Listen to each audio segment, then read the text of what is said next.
Sound check.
Hey, good evening, everybody. My name is Dr. Nathan Thompson with the Wellness Way Yorkville. Happy Monday, guys. Hope you guys had a great weekend to recover, rejuvenate, and relax.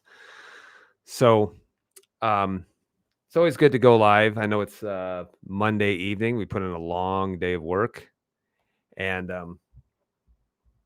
however, I also want to always want to bring you guys some exciting, relevant content. That you can get your teeth on and be able to answer a lot of questions that people might have. So if you're watching right now, hey, say hello. Let me know where you're watching from. I always appreciate everybody that watches. I also love to see where people are watching from all across the globe. So if you're watching right now, just give me a shout out, say hello. Let me know where you're watching from as well. But today I'm going to talk about trending health topics. What do I mean by trending health topics? Well, the things that are in regards to health that are on people's mind. That's what I'm going to talk about specifically. So, and in fact, what I'm going to talk about, I'll give you kind of a preview. I'm going to be talking about acne and the whole benzoyl peroxide recall because of benzene, which is a known carcinogen. The measles outbreak, I'll give you my thoughts on that, chronic fatigue, among a couple of other things as well. So I think this is really important to get a pulse on and not rely on the mainstream media, to scare you incessantly, or actually a lot of medical doctors who will do that too. So I'll give you my thoughts on that as well, and some very relevant topics. And again, if you're watching live, make sure that you say hello. Let me know where you're watching from as well. And guys, if you are from the Chicagoland area, you follow us. A lot of times people have been following us or listening to us for years before they ever reach out and decide that they need help. But if you're from the Chicagoland area and you want to work with us, work with me personally, then one of the things I want you to do is get registered for our next inflammation event, because a lot of what I'm going to talk about has to do a lot with inflammation. So this is an in-person event, Tuesday, April 8th at 6:00 p.m. If you look at inflammation, guys, inflammation is tied to so many different things: weight loss, resistance, cancer, infertility, thyroid issues, arthritis, type 2 diabetes, autoimmune condition, and yes, even related to your hormones, because hormones are responding to a lot of inflammatory triggers too. So this will help bridge the gap between where you are and where you need to head and what you need to do in order to start clearing a path towards a healthier, longer, more productive life in a lot better health. And so if you want to work with us directly, you're from the Chicagoland area, please register for our next inflammation event. This is going to be 2 weeks from tomorrow. Gosh, I can't believe we're already into April almost. So one of the things that you have to do is very simple, is just click on all of our social media profiles. You'll see a link tree post. You'll see it also uh, on this. If you're watching from Facebook, you'll see this on the host chat. But if you go to Linktree and you click on that link, one of the first things that come up will be the inflammation event. If you just click on that, then one of the things, you'll see it right there, and then it'll take you probably about 30 seconds to register yourself for that. It's free to attend for that event, but get registered for that. And like I said, you can register up to 3 other people.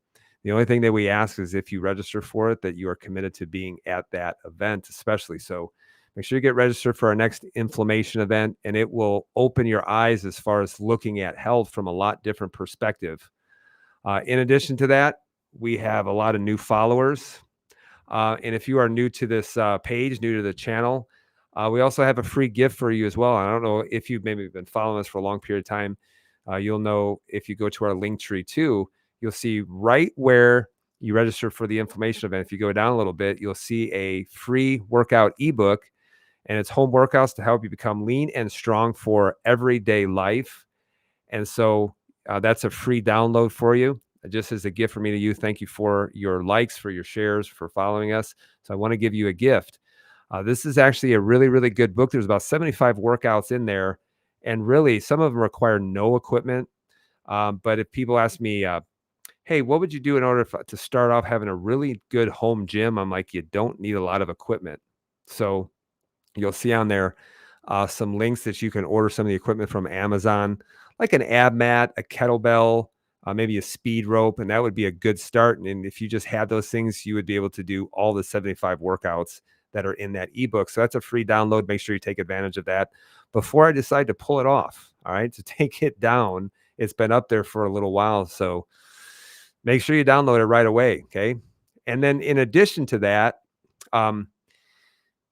one of the amazing things about doing live broadcasts, it requires a lot of work. Okay, so I just don't wing it. I just don't like decide, oh, I'm just going to do this, and then all of a sudden I just have the slides magically appear. It takes a lot of work. There's no doubt about it, and it costs several $1,000s a year to be able to do these live broadcasts. And so we always appreciate your support. So even if you go to Linktree, you can even order a T-shirt that you can click on your color.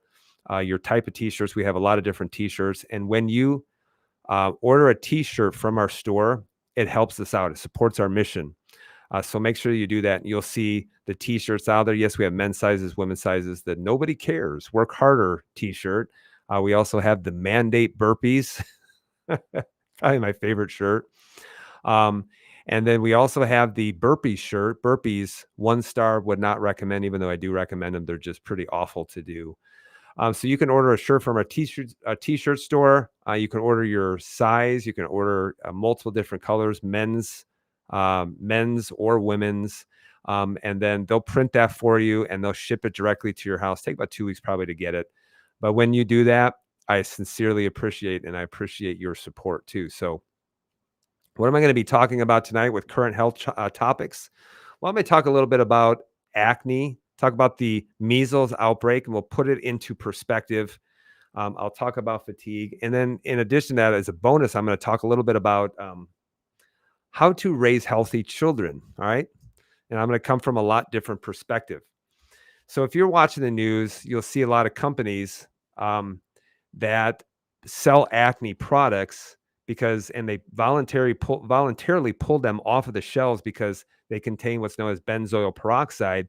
And they pull them off the shelves because in a lot of these acne products that contain benzoyl peroxide is they had a known carcinogen in them known as benzene.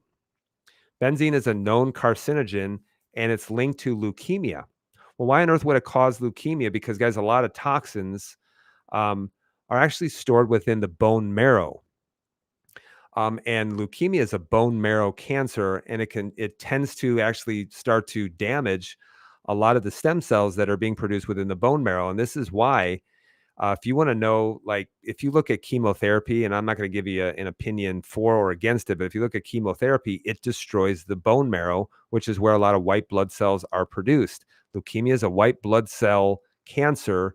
And so benzene is a known carcinogen. Long-term use is linked to leukemia.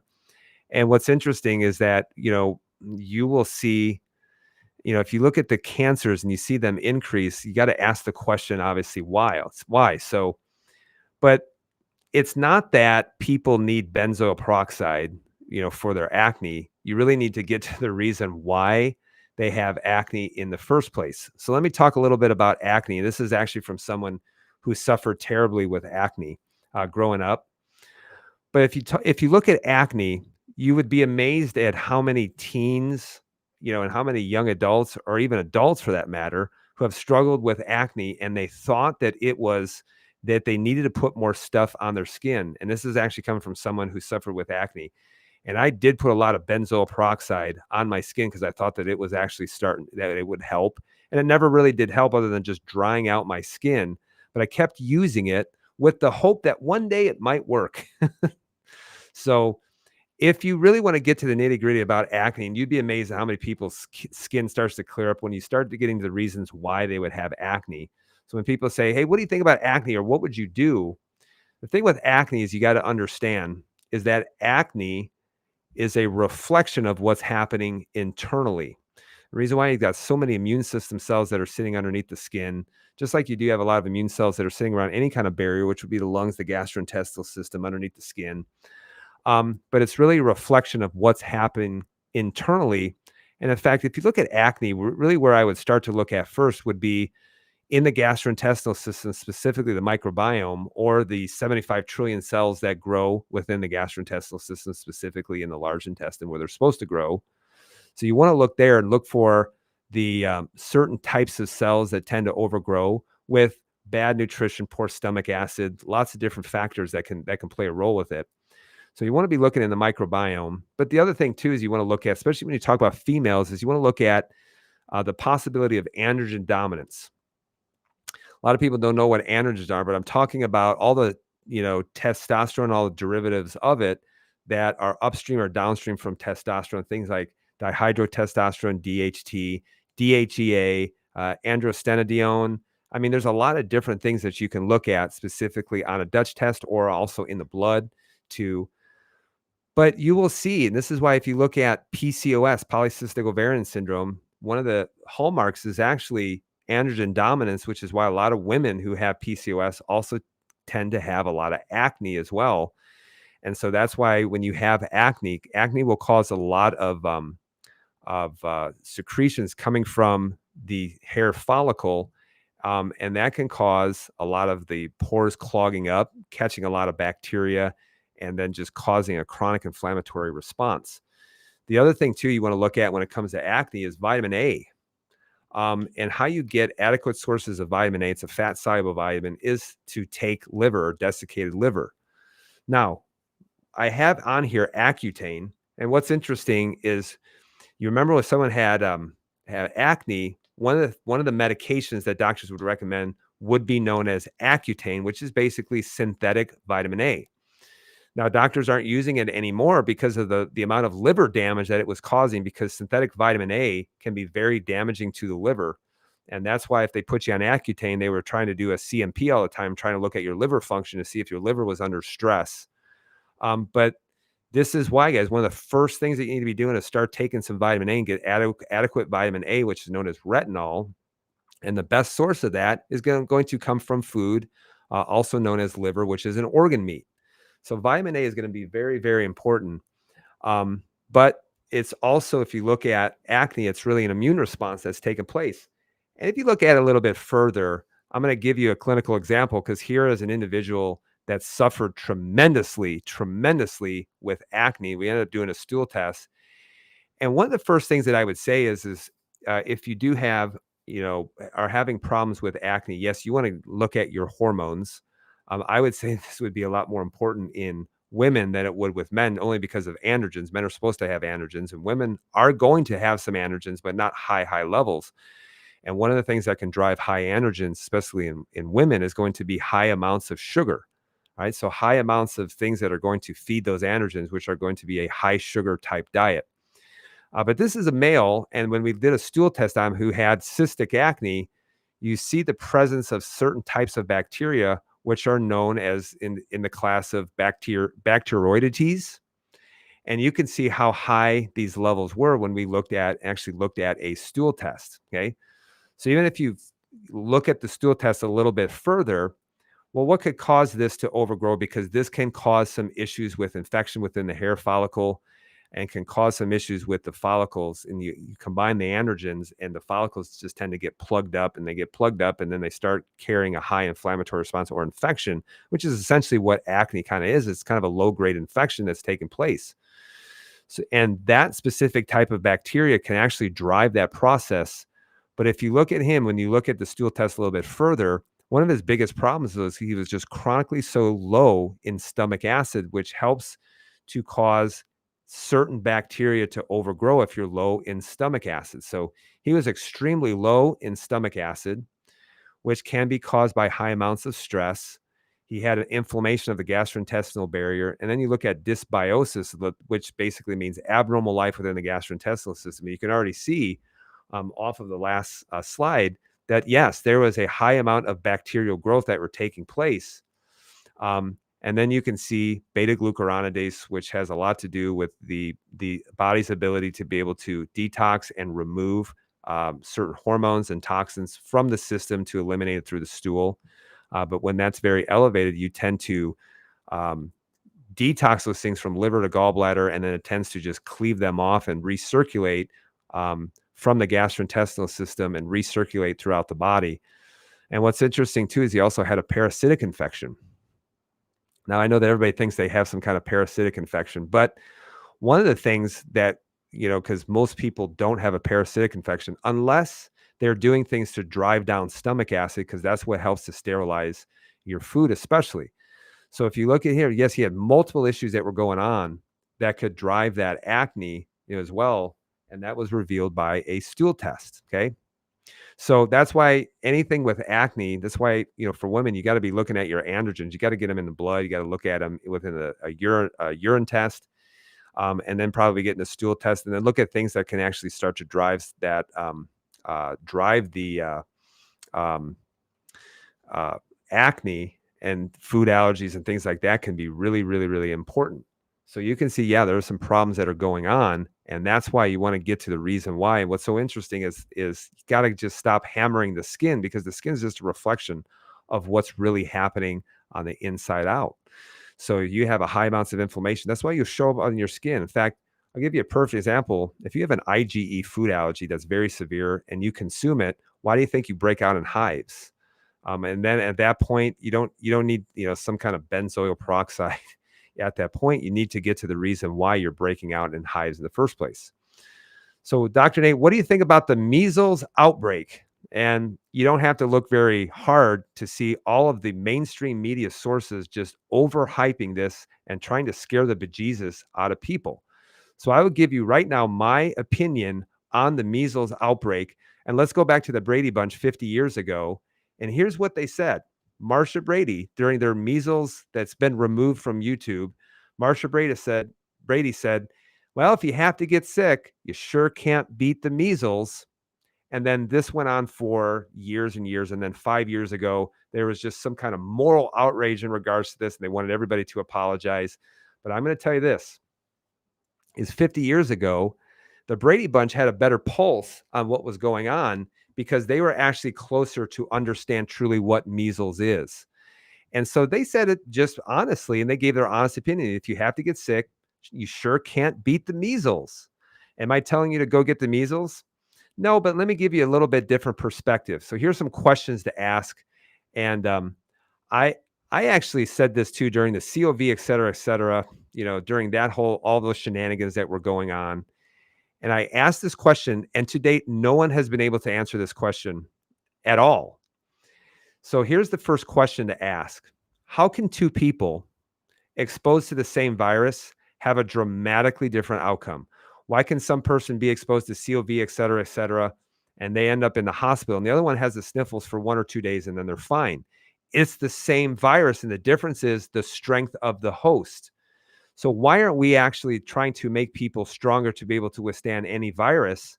But instead, what we're doing is we're just vaccinating the crap out of them. And then we're causing all these other issues as well. And I'll talk about that a little bit deeper when I talk about how to raise a healthy family. So how can two people exposed to the same virus have such a different outcome? Number two, is there a benefit to childhood illness? Is there a benefit to that? I would say yes, absolutely. And in fact, I don't, if someone has a physical symptoms, because the thing is that if you never got the jibby jabby for the measles, then yeah, you're going to have to go through it and go through the natural methods of infection. Are you going to have a little bit of pain? Yep. You're going to have a rash? Yes. Are you going to go through a little bit of A little bit of discomfort, absolutely, but you'll be fine as long as your immune system is strong and healthy. But here's my question. Is your doctor that you go to, is your doctor actually measuring your child's immune system, or are they leading you in the direction to make your child's immune system strong? So is there a benefit to childhood illness? The answer is yes, 100%, absolutely. And the fact is, what we're trying to do is we're trying to have our children avoid any kind of discomfort, any kind of pain, whatsoever. And that's why we have children who grow up and they are very immature immunologically. They're very immature when it comes to their physical capacity. It would be like saying this. Well, exercise might make you sore, Johnny. So what I want you to do, and you may get injured by it. So I want you just to sit on the couch all the time. Well, Johnny never got injured. Johnny's never been sore, but then Johnny ends up looking like a scene from Wall-E in which these people can't even get out of their lounge chairs. Okay, so there is a benefit to childhood illness, and what does it do? It starts to grow and starts to flex their immune system, and over time makes it stronger. And here's my third question: why would the Brady Bunch make light of it? Why would the Brady Bunch make light of it if it were not true? So you got to start asking the right questions if you want to start getting to the right solutions. Now, here's the same in the same aspect. I'll also make this statement because if you look at chickenpox, which was a vaccine developed purely out of convenience because it's not dangerous, um, it's going to be considered deadly once people have no frame of reference to it. And I was talking about this to my wife, and I said, "You watch this. Is that now that they developed a chickenpox vaccine?" I was someone who had chickenpox, and it was just, I had the pox. I had a runny nose. I didn't feel good for a couple of days, but I got over it. Um, but then what they'll do is to get now that no one's going to be getting the chicken pox. Now, if there's a chicken pox outbreak, then one of the things that they're going to do, because there's no frame of reference, people don't remember it anymore. Mainstream media, medical doctors are going to completely make it into demonize it into some kind of deadly disease only because people don't remember it anymore. You watch, and that's one of the things that will happen. But here's one of the things that sealed the deal for me. Okay. And this is on TikTok. But you guys remember healthcare professionals doing TikTok dances during the COVID, et cetera, pandemic? No one was up in arms in regards to that. But for some reason, healthcare professionals had enough time and they had the resources to schedule some kind of dance and to coordinate it and then to upload it to TikToks. And we all fell in love with it. So this is one of the things that sealed the deal for me, because obviously if they didn't take it seriously, then I don't think that we should take it as seriously, because these are the people that were, on the front lines and they were scheduling and coordinating a TikTok dance to do in the hospital. Yet no one was up in arms in regards to that. Yet people have, some kind of moral outrage when it comes to the Brady Bunch saying that. I mean, it's just absolutely preposterous. And this is why, I asked and I lost all respect for the profession that said, let's do a TikTok dance and make it light of something when they said that it was so serious. Well, they just exposed it right there. They didn't think it was serious. So that's my thoughts when it comes to the measles. And you know what I'll say? I will say this. I would love for my kids to get measles. I would love for them to get the chicken pox too. My kids have had whooping cough. And matter of fact, about probably about 7-8 months ago, I also had whooping cough as well, even though I've been quote unquote vaccinated for it. And I had it. It was not pleasant. It was not fun, but it's also as a result, their immune system are stronger as a result of being through that. Now, what are my thoughts on fatigue? Because that's probably the number one thing that people come in with complaining of. What do you think of fatigue? Or where would you head if I was struggling with so many problems with fatigue? The first thing that I would look for, first and foremost, because if you look at fatigue has a lot to do with the hormone cortisol, which is basically your get up and go hormone. So it's actually what gets you energy. It gives you energy, is what helps you get up in the morning. But if you are carrying around an excessive amount of fatigue, the first thing that I would look for is infection or chronic inflammation. I don't know where that inflammation is actually coming from, or I don't know where that infection might be coming from. So could there be something happen in gastrointestinal system? Absolutely. Could there be mold mycotoxicity? Absolutely. Could there be chronic fatigue syndrome that's caused by Epstein-Barr virus or chronic viral infection? The answer is absolutely. So that's where you have to start looking at that.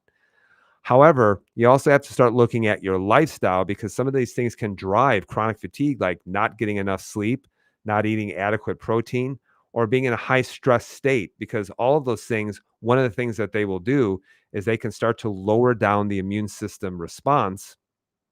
And if they're lowering down the immune system response, you're a lot more likely to carry the possibility of having some level of infection or some chronic viral infection or something like that. The other thing too, and this is what people are measuring and running to all the time, thinking that they need, nootropics and things like that. But look at your cortisol. So if your cortisol is very low, and if you do like a dried urine total comprehensive hormones and cortisone tends to be really high, a lot of your cortisol is getting converted into cortisone, which means that you have a high inflammatory response that's going on. And so that's why it will appear that you have low cortisol, but in reality, a lot of your cortisol is getting shunted into cortisone just because you have a lot of inflammatory triggers that are going on. So that's something that you want to look for. And then two, fatigue can also be driven by certain hormones, and that's why you want to look in the blood, but you also want to look in the urine too. So you want to look at, is there adequate production that's taking place? And when you look in urine, what you're looking at is how are these hormones getting metabolized? And so that's why just looking at one simple blood test is not going to be enough. And if you really want the clear picture, look at production in the blood and then look at to see how the body is metabolizing it and excreting it. And this is why, you can look at how the body is metabolizing certain estrogens. You can see how the body is metabolizing certain androgens. You can see how the body is utilizing those and how they're getting rid of it. And that's why, looking at urine tests in certain situations can be very, very important, especially when you're talking about fatigue. All right. Now, talked about acne, talked about, the measles outbreak, talked about fatigue. But I always get this question too, is people will come to me, they're like, hey, Dr. Nate, how do you raise healthy kids?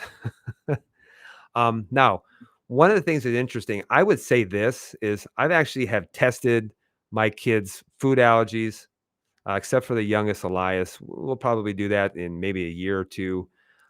I've tested my kids' immune system responses. I have tested those things, but I can honestly say my kids are healthy. And in fact, so many people, if you ask them, are your kids healthy? They'll say, yeah, they're pretty healthy. And if you're not doing what I'm doing, here's what I say. They're probably not healthy. They just don't have any fires. There's a difference between the two. But everybody thinks that their kids are healthy. And I'll have people reach out to me all the time. They'll be like, yes, I'm generally healthy, except for the fact that I have high blood pressure, type 2 diabetes, and I have Hashimoto's thyroiditis. But other than that, I'm pretty healthy. So how do you raise actually healthy kids? And this is actually something that I am passionate about, and that I will stand behind, because I was not a healthy child growing up. I was not a healthy child. I suffered with chronic ear infections. I suffered with strep throat all the time. I suffered with asthma. I suffered with chronic acne. I suffered with a lot of joint pain. And the same thing goes for my beautiful wife, Barbara, who suffered terribly with migraine headaches in the past. And so we made a conscious decision. It's like, oh gosh, we grew up so sick. Let's start doing it differently than what everyone else is doing. So I have 4 kids, and we decided that we're going to do it a lot different. Okay. So one of the things that we had to do to raise healthy kids is we had to go against the culture. Just remember this. If you have kids and you have autoimmunity at an all-time high, if you have tons of kids who have asthma, tons of kids who have, IgE food allergies, you have tons of kids, who have chronic illness, then you're going to have to start doing it differently. And we went against the culture. The reason why is because that culture that I was put in, it wasn't working out. And so it's not working out for a lot of kids. And you're going to have to go against the culture. Now, because we went so counterculture, there's people who come to us or come to me, they call me weird, they call me a quack. I have no problems with that. I have no problems with that. If you come and you're gonna say that to me, that is so 1980s. That does not bother me at all. And the reason why is my children's health aren't going to suffer in order to attain other people's approval. I don't need your approval. You know what I need? I need actually healthy kids. And I don't need the approval of strangers or approval of neighbors or the approval of other people, approval of doctors, because the proof is in the pudding. I have 4 kids. They have no chronic illnesses. They don't take any drugs, any medications. They're not on a chronic illness. When you got kids, 51% of the entire country that has a chronic health condition that the doctor says you're going to be on this medication for the rest of your life. I don't want to take part in that. So I want to do it a lot different. So my children's health are not going to suffer just to obtain your approval, for you not to call me a quack or for you not to call me weird or something like that. People call it weird because it's different. And when people say, "Oh, that's so weird," I'm like, is it weird or is it just different? They're like, I mean, it's just different. And I'm like, yep, I thought it was weird too, in a different way, because that's not how I was raised. So here's what we did for our kids. Number one, all of our children were exclusively breastfed up to age 1. Everybody's going to ask the question, well, why is that? Well, look up, children and how children are born with a leaky gut. So we exclusively breastfed them up to age 1 and didn't introduce solid foods too soon, because the only thing that's happening is just causing an inflammatory response. You know what's so interesting is when I talk to people and they have severe gastrointestinal issues, one of the first things I'll ask them is were you breastfed growing up? And they're like, no, I was fed formula. And I was like, I'm going to assume then that you were a colicky baby. And they're like, yep. So it even started way back then. So for our children, it's like we're going to start them off in the right direction. So we breastfed exclusively. I should say my wife did. I'm not breastfeeding. Breastfed exclusively up to age 1. Didn't introduce solid foods. Once they had their teeth, then we started to introduce solid foods. Number 2, we didn't drive a chronic inflammatory immune system response. So they didn't go to well baby visits, because if you decipher what a well baby visit is, or you understand what happens during a well baby visit, we didn't take part in that. Not at all. And in fact, I'm like, if we're not doing that, then why should we weigh and measure our child? We can do that at home. So our kids never went to a well baby visit. Our kids were adjusted since birth. So literally for our kids, um, I checked them for the first time and adjusted them at about 20 minutes of age. Now I used instrument adjusting. That's what we do initially for children. But what's so interesting is that having a healthy functioning nerve system is so important, because that's just one of the things that helps a person be able to get into rest and digest instead of chronically being in fight or flight. And if you understand, so many issues can chronic fight or flight of what that does to the gastrointestinal system, to stress hormones, to all of those different things. Being in rest and digest is one of the best things that you can do. So they are all been adjusted since birth. And then the last thing that my wife and I, what we do, we consciously do that, is we set the example. We are the example. I don't have to tell my kids, gosh, stop eating so much junk food, because they don't see me doing it. I don't have to tell the kids, you really need to get off your butt, get off the couch and do some exercise. I don't have to tell them that, because they see me doing that. And so you have to, as a parent, you have to be the example. The reason why I say that is because if you're not setting the example you're telling kids to do, they're going to look at you and they're going to say, you're a hypocrite. So your kids, they want to be just like you. That can be really good. That can be really bad too. So then they may want your bad habits, but if you set enough good habits, they're going to want to be part of those good habits. They're going to want to start taking part. I remember on Friday, I was going downstairs and I was going to head to the gym. And so I was going to say bye to my daughter. She wasn't in her bedroom. And I went down to the basement and she was back squatting. She was back squatting and doing it with perfect form. And she's just parroting some of the things that we have shown them what to do over the last 15 years. And it's just natural for them to want to do some of those things. So final thought, guys.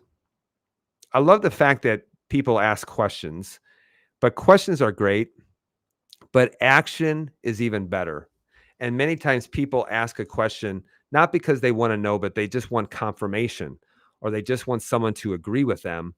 And this is what we say, because if I tell them this is what you need to do and they don't do it, then really what they want is they just want confirmation to keep doing, destructive things. This is kind of like what, a lot of people kind of do this, and I call it the I love broccoli. I love broccoli, I love broccoli, I love broccoli. Well, here's some broccoli. Like, actually, I'm not that hungry. And so many people, they'll say, I love what you do, but just not enough to actually do it.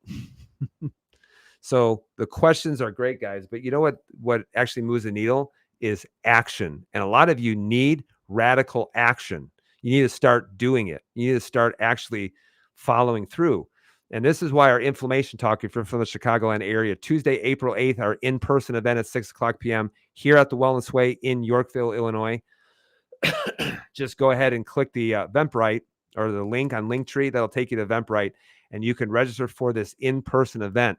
So when you come to it, you'll understand a lot more about inflammation, but you'll even have a direction as far as where you need to start heading. Make sure that you get registered for that event. This is a free event, but make sure when you get registered for it, just go to our Linktree profile, click on the very first thing that you will see, and you'll be able to get registered for that event in about 30 to 60 seconds, depending on how quickly you can type. Okay. Remember our free gift on Linktree in order that you can download our workout book.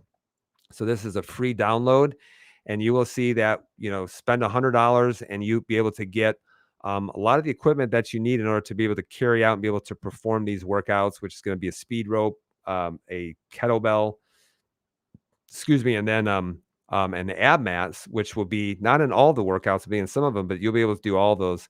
But you'll be able to see which ones I'm recommending if you go onto that ebook, and then you can start doing a bunch of awesome workouts. And in fact, if you look at the one on the right, an AMRAP of 11, and I explain in the book what AMRAP means, which is as many rounds and reps as possible of doing 11 burpees and 22 air squats, doing as many rounds of that in 11 minutes. So this is very high intensity, short duration exercise, which will benefit a lot of people. And the biggest benefit that people have, especially, is to their metabolic system. This is the way that you should exercise if you got any kind of blood sugar issues. If you have a lot of issues, especially with things like high triglycerides, elevated blood sugars and things like that, is that you need to start doing some high intensity exercise.